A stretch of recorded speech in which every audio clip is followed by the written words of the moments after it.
How dare the maid skimp on cooking? Theo yelled at me, anger in his voice. The word maid made my heart turn cold. It's been 2 years since Theo and I got married. All this time, had he seen me not as his wife, but as a maid? Tears blurred my vision. It wasn't the shouting that startled me. It was the frustration and sadness that made me cry. You think crying will get you off the hook? Theo's sharp voice followed. Then, something was thrown at me. Even through my teary eyes, I knew it was dangerous. Instinctively, I crouched down. Something flew over my head. And then it crashed against the wall, breaking with a loud sound. Cautiously, I looked to see what it was. It was a beer bottle. What if it had hit me? I felt a deep fear. And then, I thought. I can't take it anymore. I can't stay with Theo. Just leaving isn't enough. I need retribution. He must understand the humiliation and pain I've endured. As I stood up, resolved, I heard footsteps behind me. My name is Iris Smith. I'm a 29-year-old housewife. It's been 2 years since I married Theo, but we haven't been blessed with children yet. Instead, about 6 months ago, we started living with my father-in-law, Cody. Last March, his wife, for me, my mother-in-law passed away, leaving him alone. Can't leave Dad alone in the house. Right. After discussing this, we invited him to stay with us. We're in an apartment now, but we're planning to buy a new house next spring. Theo's income is decent, and we're living comfortably. I have to be happy. Otherwise, Theo wouldn't be satisfied. You really are frail, aren't you? Theo said, more in disbelief than concern. I managed to sit up in bed. I'm sorry. It's okay. I'll take out the trash for you, he said, leaving the room. Theo helps with the housework sometimes. Like today, when I'm not feeling well, he'll step in. Hey! It's the burnable trash today. Don't get it wrong. I shouted, but Theo was already gone. That's right. Theo just doesn't get the essence of household chores. He carelessly puts out the wrong kind of trash on burnable trash day and doesn't even think about sorting it. When he brings in the laundry, he just throws it in the room without folding it. He only does the chores that are visible from the outside. That's why in our neighborhood, Theo is known as the ideal husband. You're lucky, Iris. With Theo's good income, you don't have to work, and he even helps with the chores. Well, yeah. I couldn't tell them the truth. I just returned a strained smile. It's true that Theo's income isn't low. And thanks to that, I don't have to work. But he only gives me a portion of his salary. I'm saving the rest. You manage this month's expenses with this amount. I was puzzled at first. The amount Theo gave me was just barely enough. There were times I thought about getting a job. You should stay home. Theo dismissed my offer with annoyance. But we might run short this month. I'll keep up with the chores, please. No. Theo never agrees. At first, I thought he was concerned about my health. But then I realized that wasn't the case. As evidence, Theo once said, "If you work, it'll look like my income is low." That's not. You enjoy ruining my reputation, don't you? I'm sorry. I hung my head and realized. Theo didn't want me to work just to maintain his reputation. Another day, he told the neighbors. She's frail, so I have to help her out.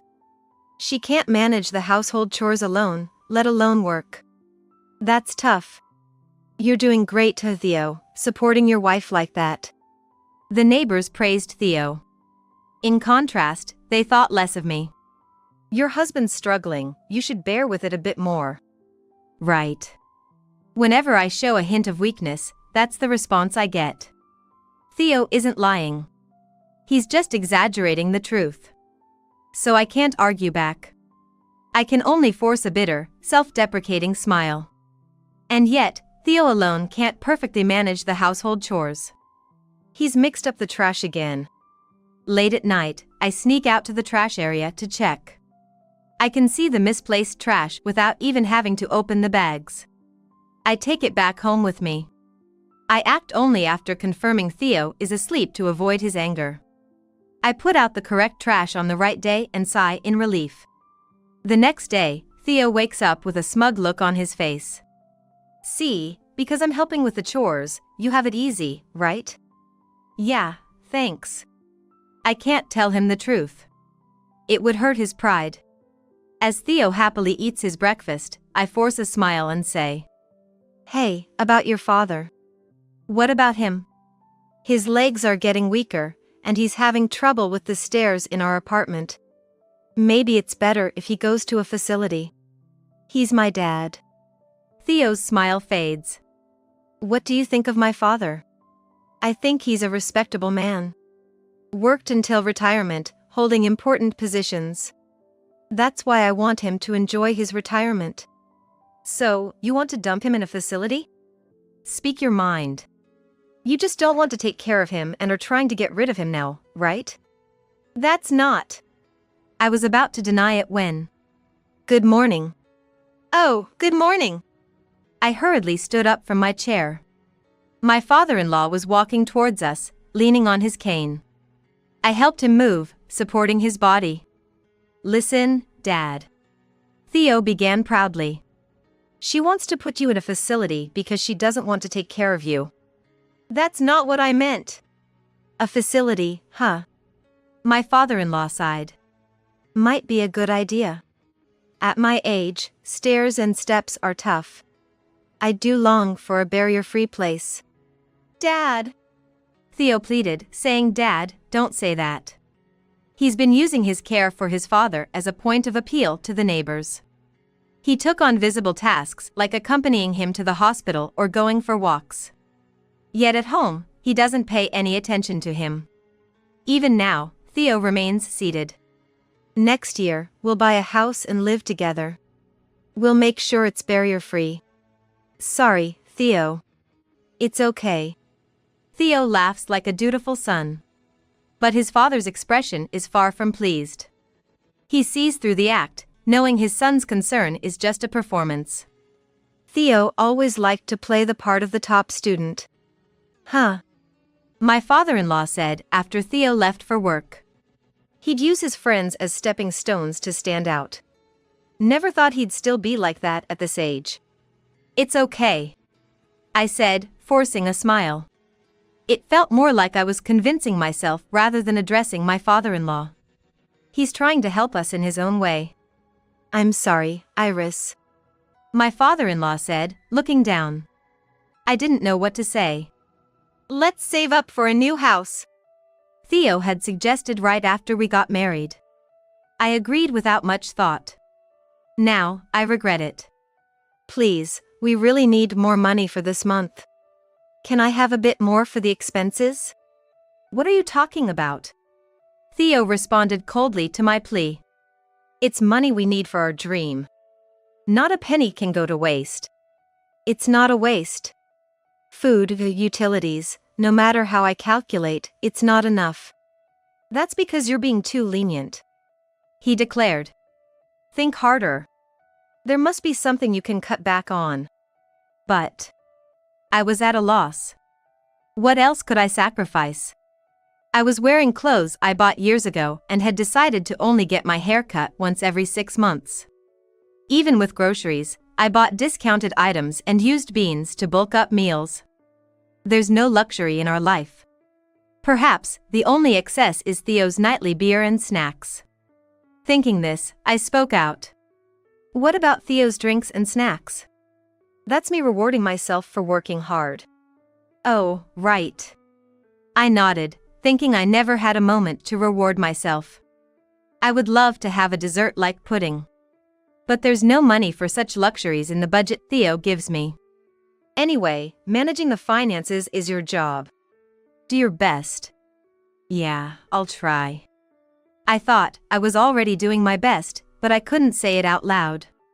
He wouldn't listen anyway if I said. Besides, he's saving for our dream of a new house. That dream will soon be a reality. Theo is working hard for that. I'll do my best. That's the spirit. Theo replied with a satisfied smile. I'm gonna take a bath.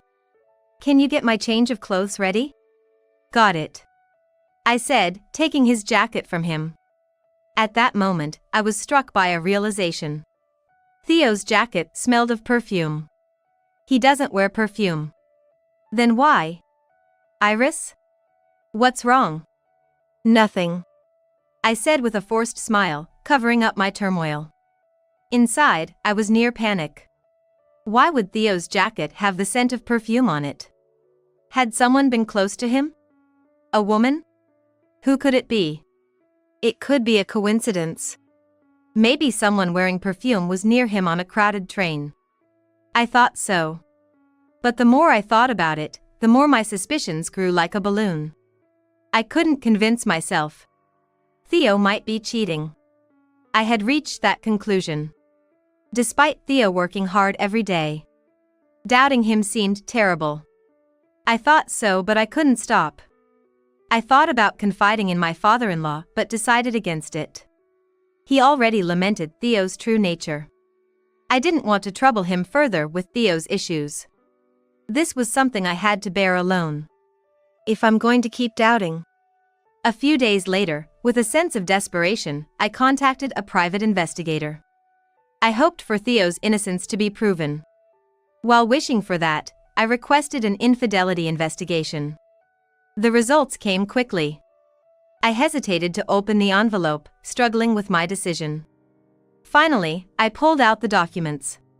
No way. I was speechless. There were photos of Theo, looking intimate with a young woman.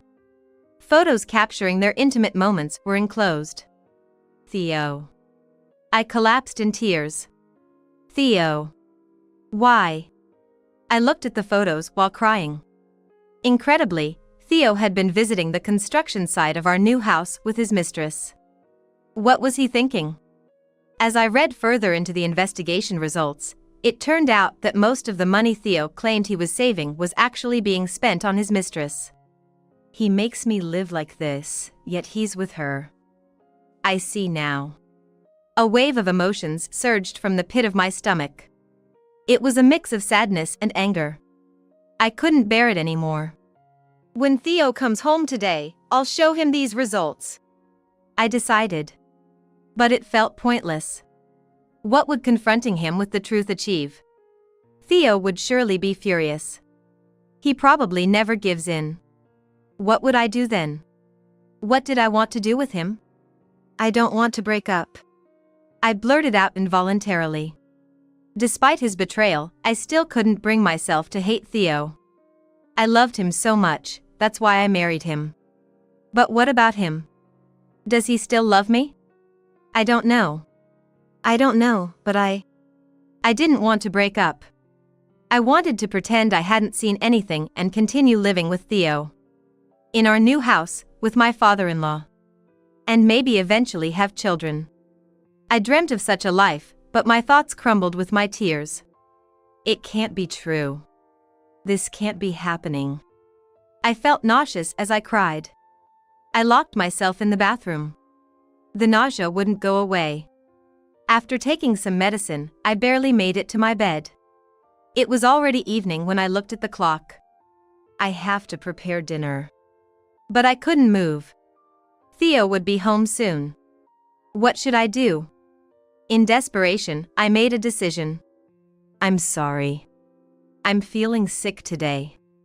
I couldn't cook, so can you make do with this? I said this to Theo as he came home, observing his reaction. The dinner table was laid with frozen ready-made dishes. These were mainly things I had stocked up to satisfy my hunger at lunch. Pasta and hamburgers. They must have been Theo's favorites. However, Theo glared at me furiously. Don't mess with me, Theo had said in a low, grumbling voice. What do you mean by a maid skipping cooking? He shouted.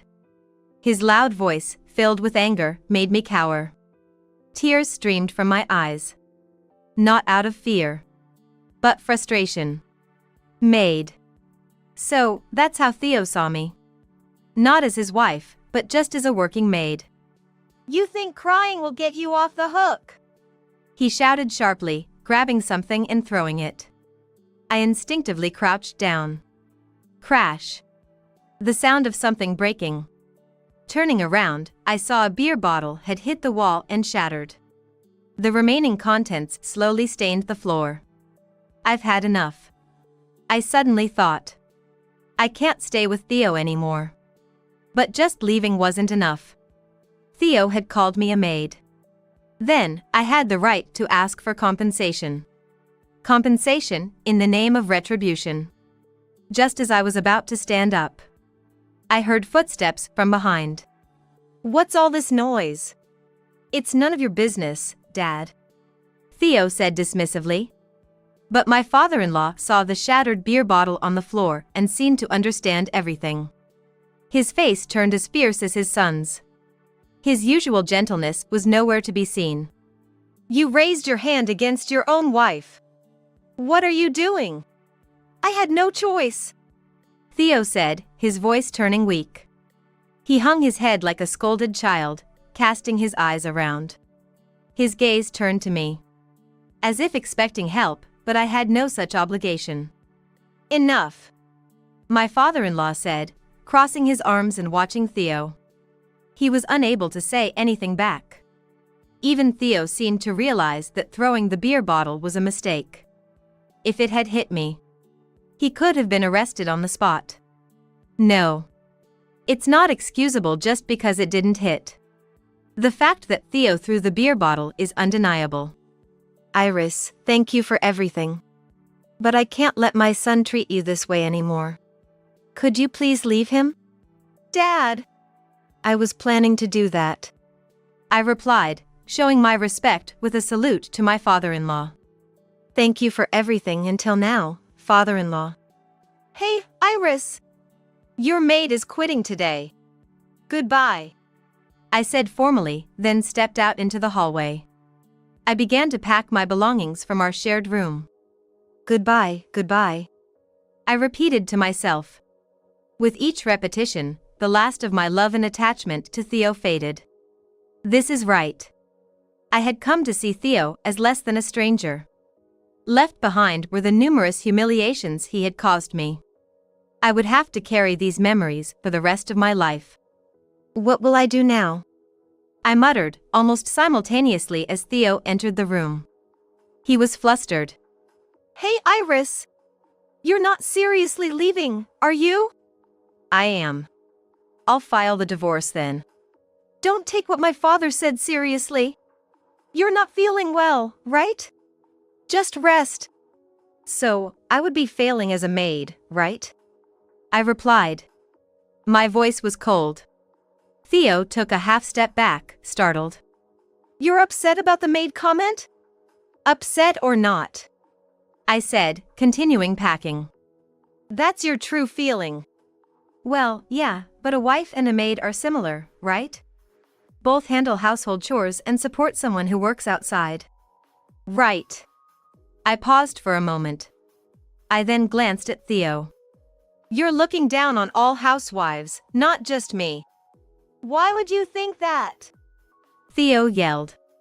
Like a child. Iris, tell my father. We're not breaking up. I can't do that. Why not?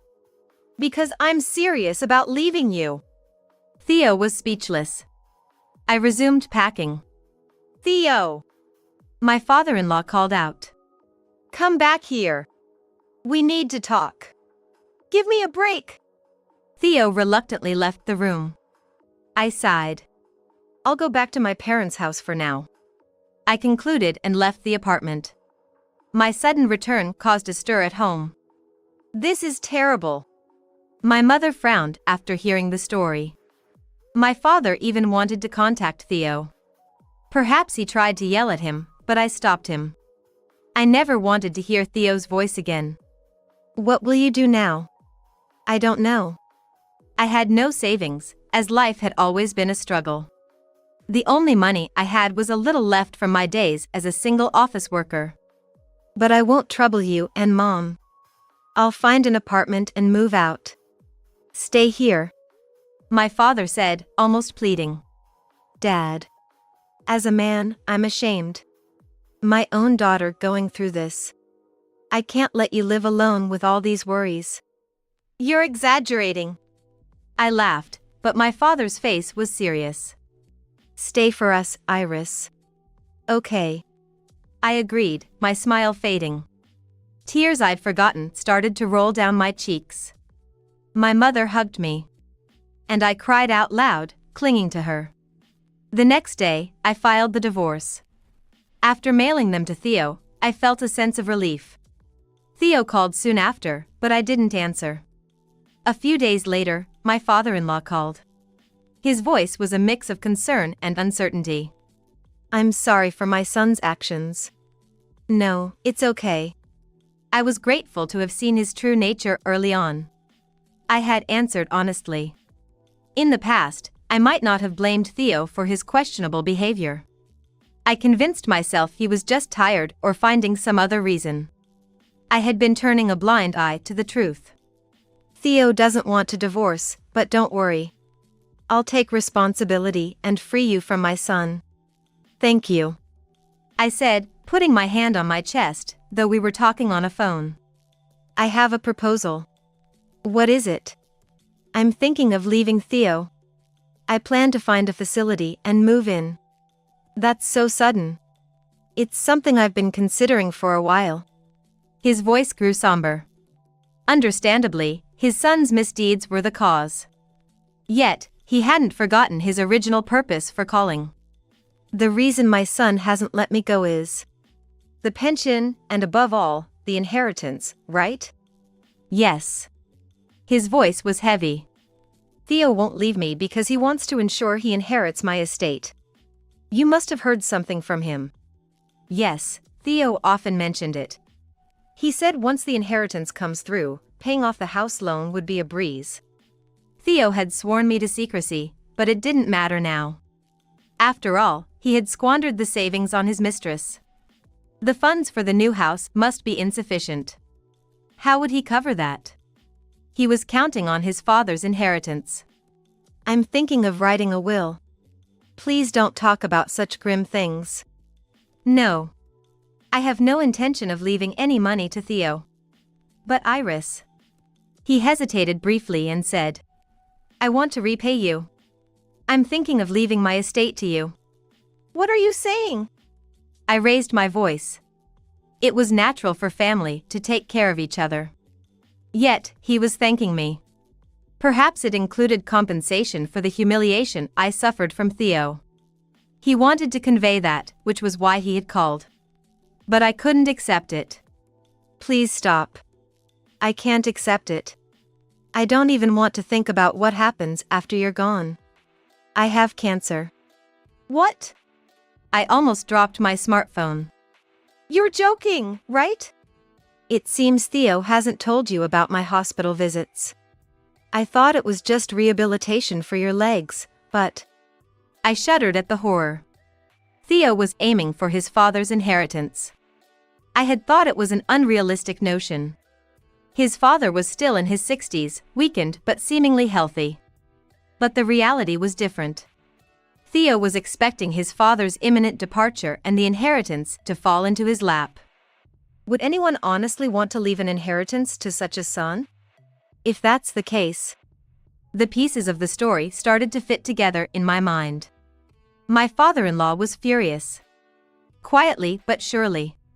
He had been waiting for an opportunity to retaliate against his son. And now, he had found an ally in me. I understand. I'll follow your wishes, father-in-law. Iris. But in return, could you help me with something? What is it? I want to give Theo and his mistress a taste of their own medicine. I said honestly. My father-in-law had opened up to me. So now it was my turn to be candid. Theo plans to move in with his mistress into the new house after our divorce. That foolish son. But before that, I'm going to make sure he breaks up with her. I had a plan.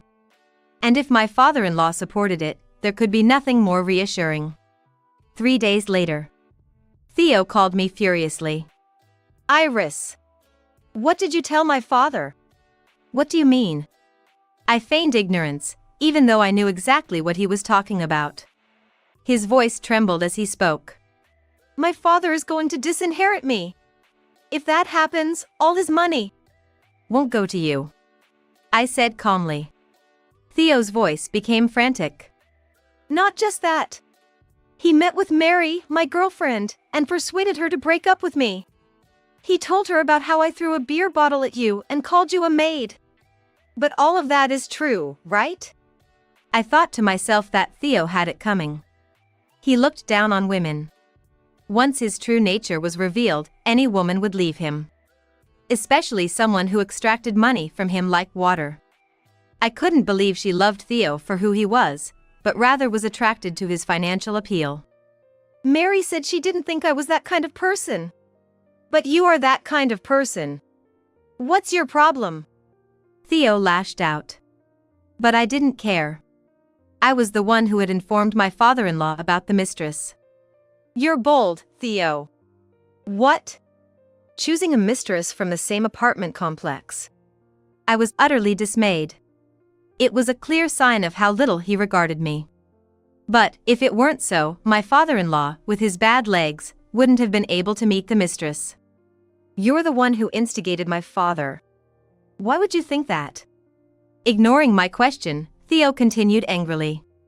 This is roundabout. If you wanted me to break up with Mary, you could have told me directly. Instead, you embarrassed me by having my own father expose my shame. That would have a bigger impact on you, I replied calmly. There was no winner's satisfaction. There was only emptiness. You knew and sent my father to humiliate me further. Even if that's true, what of it? You're disowned by your father. The inheritance you relied on won't come. Give up on the new house, I said, ready to end the call. Theo had nothing left. His mistress had left him. And his dream of a new home had vanished. Wait. What now? Is that all? What do you mean? I was genuinely perplexed. Theo continued. The recipient of my father's inheritance, it's you, right? Quite the turnaround, from a maid to this. You still think of me as a maid? Of course, he retorted, trying his best to hurt me. He was miserable and wanted to drag me down with him. Such spiteful thinking must have been at play. It was just as I thought. Theo. What? You're really predictable, Theo. But thanks to that, you've helped me. I've recorded this conversation. I'll use it when I demand alimony from you. What? He exclaimed in shock. Don't joke around. The more you talk, the worse it gets for you. That's the kind of person you are. Damn it! Theo sounded utterly frustrated. Alimony? After taking the inheritance, you still want to bleed me dry? Yes. I wouldn't be satisfied otherwise. To be honest, the money didn't matter. All I wanted was an apology from him. It should have been enough. You greedy woman, he finally said in a fit of sour grapes, ending the call. I sighed. He still doesn't understand how wrong he was. Muttering to myself, I spread out the documents on the table. Evidence of Theo's infidelity. Copies of a diary I kept, detailing the cruel actions Theo had continuously taken against me. I gathered these and sent them anonymously to the company where Theo worked. Then I found out what happened to Theo from a desperate call he made to me. Just stop it. My reputation is in tatters. I can't stay at my job, and I'm being ignored by the neighbors. But it's all true. If he wouldn't admit it, let others judge. That's what I thought. And they judged Theo as the bad guy. Still, he continued to defend himself. Now I'm unemployed and you want alimony? I can't pay that. Really? But you had that savings. I reminded him. He seemed taken aback. I spent all that money on Mary. I don't have a penny left. That's pathetic. Mary too had left him after all his devotion. I wonder what Theo, who can't cook for himself, looks like now. Now, unemployed Theo must be in a pitiful state, holed up in his apartment, which couldn't last long. Once his food runs out, he'll have to go outside.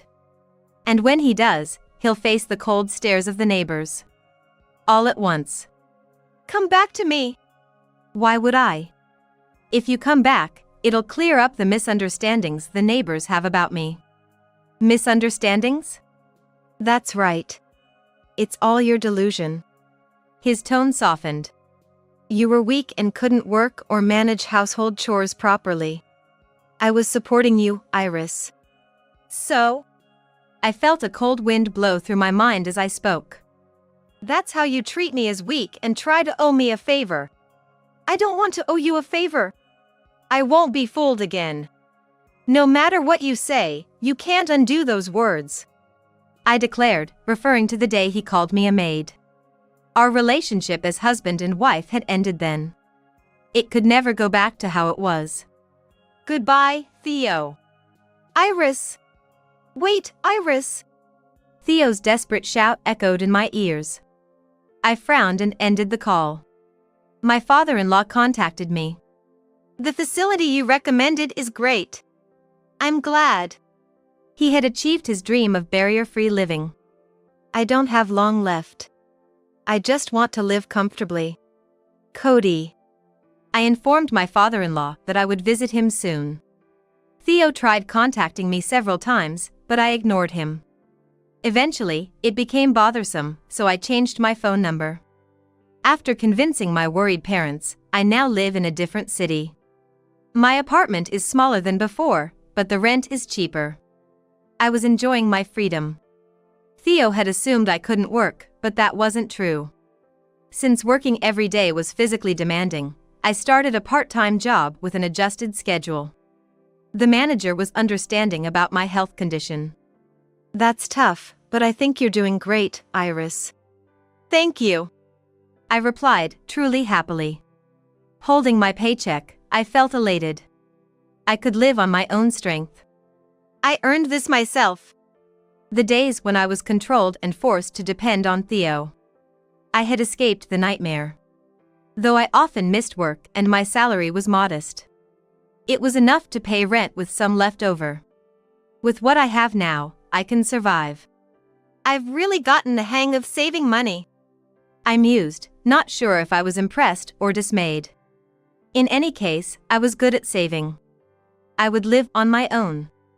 Or perhaps, not entirely alone. Oh. There he was again. A customer who always came at the same time. He was quiet, only saying thank you at the checkout. Yet that single word made my heart flutter. He would look at me intently, then awkwardly shift his gaze. He must like you, Iris. Really? I smiled, hoping it was true.